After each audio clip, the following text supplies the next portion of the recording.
Tanghalian tayo mga lods, mga guys. Tanghalian time. So may ulam tayo. Monggo. Friday kasi. Dahil Friday daw, nagmonggo yung asawa ko. Tapos may sahog na. Yan. Kita nyo naman yung chicharon. Tsaka yung na-harvest niya na talbos ay tinatanim siya doon. Yung kangkong at saka yan, talbos na kamote. So meron pa rin po yung karne. Yan.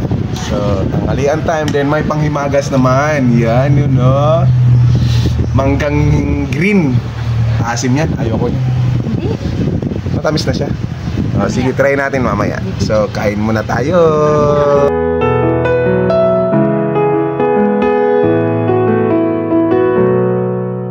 Napakasarap ng ating monggo. Yan guys, grabe yung kain ko nito na mapapadami na naman. Hop.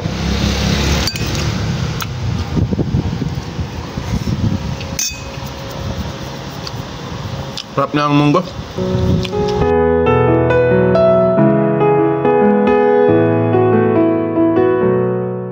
So yan lang guys, muntik na ubos. Grabe. Salamat God at nabusog kami sa iyong mga biyaya. And panghimagas time yung ating mangga. So salamat. Huwag kalimutang mag-follow, mag-share, mag-comment. God bless everyone. Right always. Bye-bye.